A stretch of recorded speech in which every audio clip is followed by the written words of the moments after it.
Nvidia vaut 5 000 milliards de dollars. C'est la plus grosse capitalisation mondiale devant Apple, Microsoft, devant tout le monde. Et tout son modèle économique repose sur une seule hypothèse, que l'intelligence artificielle reste chère à produire. Mais DeepSeek vient de diviser ce coût par 50. Vous voulez savoir le plus beau de l'histoire? Airbnb a fait le calcul avant nous. Brian Chesky, leur PDG, résume la migration vers l'IA chinoise en 3 mots. Good, fast, cheap. La traduction en bon français? Suffisamment bon et 50 fois moins cher. Résultat, 15% de leurs services clients tournent désormais sur un modèle chinois. Et pendant ce temps-là, vous avez probablement un ETF World dans votre portefeuille. Devinez ce qu'il contient. Environ 5% de Nvidia. Donc, si l'hypothèse IHR s'effondre, ce sont des centaines de milliards de valorisations qui s'évaporent et votre portefeuille qui trinque avec. Alors, la question de cette vidéo, et c'est vraiment la seule qui compte, comment distinguer les entreprises qui vont profiter de cette guerre des prix de celles qui vont la subir? Je m'appelle Alain Poncelat, je suis un ancien cadre de l'industrie française installé en Suisse depuis 2023 où je vis essentiellement de mes activités d'investisseur et d'entrepreneur. Je vais vous donner 3 critères concrets. Pas de théorie abstraite, des critères que vous pourrez appliquer vous-même en 30 minutes par titre. Mais d'abord, laissez-moi vous expliquer pourquoi Wall Street a complètement raté ce signal. DeepSeek V3 est sorti en janvier 2025 et pendant des mois, les analystes des grandes banques américaines ont ignoré le signal. Pourquoi? Pas par incompétence, par conflit d'intérêts. Réfléchissez 2 secondes. Goldman Sachs, Morgan Stanley, JP Morgan, elles touchent des commissions colossales quand OpenAI ou Nvidia lèvent des fonds. Donc, leurs analystes ne vont pas écrire noir sur blanc que le modèle chinois est suffisamment bon et 50 fois moins cher. Ce serait scier la branche sur laquelle ils sont assis. Alors, qu'est-ce qu'ils font à la place? Ils comparent les modèles sur des tests académiques, des tests de raisonnement abstrait que personne n'utilise en entreprise, mais pas sur le coût partage réel, la seule métrique qui compte pour un directeur financier qui doit justifier son budget IA. Alors, voici ce que personne ne vous dit. DeepSeek n'est pas meilleur que GPT-4. Il est suffisamment bon pour 80% des cas d'usage standardisé et 50 fois moins cher. C'est ça la vraie disruption. Pas la performance pure, le rapport qualité-prix. Alors, vous pensez peut-être très bien, mais concrètement, qu'est-ce que ça change pour mon portefeuille? Et c'est exactement ce qu'on va voir maintenant. Je vais vous montrer les 3 critères que j'utilise pour filtrer les opportunités dans ce secteur. Voilà la première question que je me pose systématiquement. Si cette entreprise disparaît demain matin, combien ça coûte à ses clients de trouver une alternative? Alors, pourquoi cette question est cruciale? Parce qu'une entreprise qu'on peut remplacer en 48 heures n'a aucun pouvoir de négociation. Elle subira la guerre des prix de plein fouet, c'est mathématique. Laissez-moi vous montrer comment je vérifie ça en 10 minutes. D'abord, vous tapez dans Google le nom de l'entreprise suivi de competitors. Ça vous permet d'identifier les 3 principaux concurrents. Ensuite, vous allez sur Yahoo Finance, onglet Financials, et vous notez la marge brute de chaque acteur. Ma règle personnelle est simple, moins de 3 concurrents crédibles et une marge brute supérieure à 50%. Alors, c'est probablement, si vous avez ce résultat, une position critique, une société peu remplaçable. En revanche, plus de 5 concurrents et une marge inférieure à 40%, c'est une entreprise remplaçable. Et personnellement, j'évite. Prenons un exemple concret pour que ce soit clair. Si Nvidia disparaît demain, l'industrie IA est paralysée pendant 18 mois minimum. Personne d'autre ne peut produire leurs puces. Et leur marge brute, elle est de 75%. C'est ce que j'appelle un fournisseur critique, sans discussion possible. Elle n'est pas remplaçable, cette société, en tout cas très difficilement. Maintenant, comparons avec un revendeur d'API comme OpenAI. Si cette boîte disparaît, ses clients changent de fournisseur en 48 heures. Ils ne transpirent même pas. Et la marge, elle est de 15%. C'est une entreprise totalement remplaçable. Mais attention, c'est important que je sois honnête avec vous. Ce critère ne capture pas tout. Il rate notamment les entreprises qui sacrifient volontairement leurs marges pour grandir vite. Amazon a eu des marges faméliques pendant 20 ans. Ce critère l'aurait filtré et vous auriez raté une multiplication par 100. C'est un biais ici, dans cette stratégie, que j'assume. Je préfère rater des gains potentiels que subir des moins 80%. Deuxième question fondamentale, est-ce que l'entreprise génère du cash aujourd'hui ou est-ce qu'elle vit de promesses et de levée de fonds? Le processus est le même.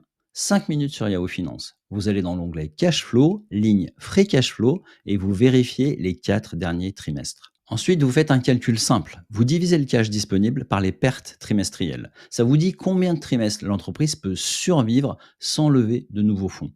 Ma règle est ici nuancée. Si le free cash flow est positif sur 3 trimestres ou plus, c'est validé. Si le free cash flow est négatif, mais que l'entreprise a plus de 24 mois de réserve et une croissance supérieure à 40% par an, C'est acceptable. Je limite à 3% du portefeuille maximum des sociétés dans cette situation. En revanche, si le free cash flow est négatif et que les réserves tiennent moins de 18 mois, je passe tout simplement mon chemin. Vous vous demandez peut-être pourquoi ce critère est particulièrement crucial en ce moment. C'est parce que la guerre des prix déclenchée par les modèles chinois va comprimer les marges de tous les acteurs qui ne sont pas encore rentables. OpenAI brûle du cash à un rythme effréné, anthropique aussi. Et si leurs revenus baissent parce que les alternatives chinoises sont 50 fois moins chères, leurs réserves fondent mécaniquement. Prenons un exemple chiffré pour que ce soit concret.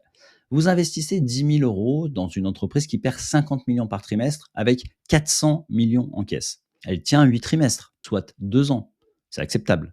Mais la même entreprise avec seulement 150 millions en caisse, elle tient 3 trimestres. Beaucoup plus risqué. Ce que ce critère ne capture pas, ce sont les futurs géants en phase d'investissement massif. Tesla perdait de l'argent jusqu'en 2020. Le critère que je viens de vous présenter vous aurait fait sortir de Tesla juste avant de voir l'action, le prix de l'action multiplié par 10. Mais dans cette stratégie, c'est le compromis que j'accepte. Troisième et dernière question, combien d'années de croissance parfaite le marché a-t-il déjà intégré dans le prix actuel? Autrement dit, même si tout se passe exactement comme prévu, est-ce que c'est déjà dans le cours? Est-ce que le prix reflète déjà cette réalité? Le processus prend 5 minutes. Vous allez sur Yahoo Finance, vous notez le PI ratio TTM, c'est le Price Earning Ratio sur les 12 derniers mois. Ensuite, onglet Analysis, vous regardez la croissance du bénéfice par action estimé sur 5 ans et le calcul ici est simple. Vous divisez le PI par le taux de croissance, vous obtenez le PEG ratio. Ma règle est la suivante. Un PEG supérieur à 2,5, le marché a déjà surpayé votre action. Votre marge de sécurité est nulle. Si le moindre grain de sable arrive, vous trinquez. Un PEG entre 1 et 2, c'est une zone grise, acceptable uniquement si les deux premiers critères sont solides. Un PEG inférieur à 1, c'est une sous-évaluation potentielle qu'il faut creuser. Prenons un exemple chiffré. Une entreprise avec un PI de 30 et une croissance estimée de 15% par an. Le PEG est donc de 30 qu'on divise par 15, soit 2. C'est la zone grise de mon critère de sélection. Ça peut passer si les autres critères sont solides. Mais la même entreprise avec une croissance de seulement 10%, le PEG monte à 3. Et là, c'est trop cher.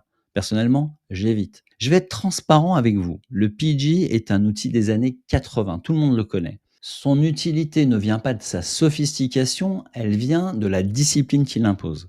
Vous n'allez pas battre les hedge funds avec ce ratio, mais vous allez éviter de surpayer une action dans l'euphorie du moment. Alors, des critères sans application concrète, ça ne sert à rien. On va maintenant les appliquer en direct sur deux cas réels. Un qui passe avec réserve quand on suit la grille de sélection, un qui échoue à passer la grille de sélection. Parce qu'une grille qui valide tout ne vaut rien. Je vais parler du cas numéro 1, la société SK Hynix. Alors, c'est une société qui va passer avec réserve. SK Hynix est un fabricant coréen qui produit la mémoire HBM, un composant absolument critique pour les puces IA. Ce n'est pas glamour comme sujet, mais c'est indispensable. On va passer le premier critère, celui du fournisseur critique. Quand on regarde les concurrents, on va trouver Samsung et Micron. Point. Donc, on parle d'un oligopole à 3 acteurs dans le monde entier.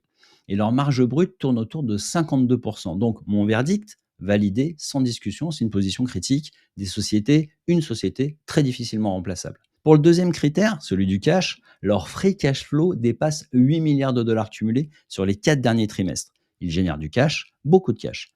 Verdict, validé. Et pour le troisième critère, celui du prix payé, leur PI, le price earning, est autour de 18, avec une croissance estimée de 20% par an.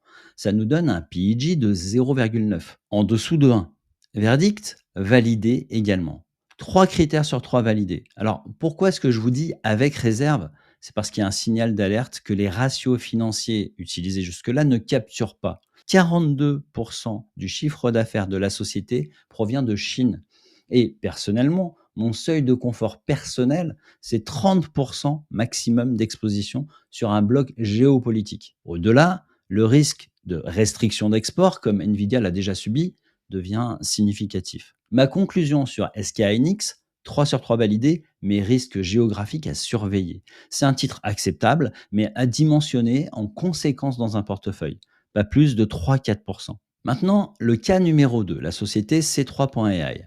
Donc une société qui échoue à passer la grille de sélection. C3.ai édite des logiciels d'intelligence artificielle pour les entreprises. Alors sur le papier, ça sonne plutôt bien.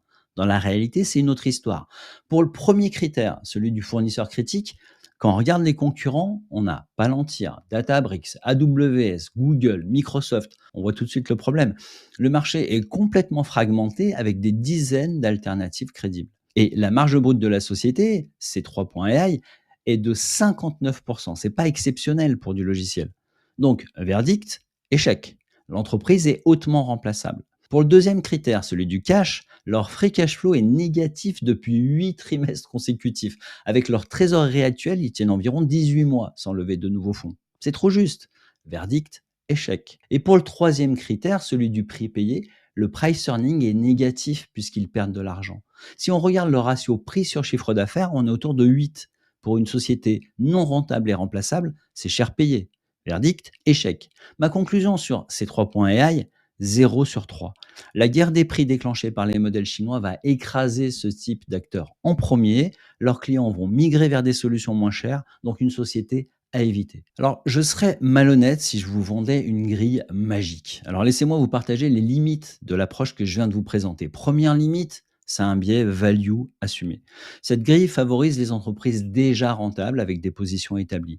Elle vous fera rater des multiplications par 10 sur des startups, par exemple. Personnellement, dans cette stratégie, dans cette optique, je préfère rater des gains potentiels que subir des moins 80%. Mais chacun doit calibrer selon sa propre tolérance au risque. Deuxième limite, le timing reste imprévisible. Une thèse peut être parfaitement juste et le timing complètement désastreux.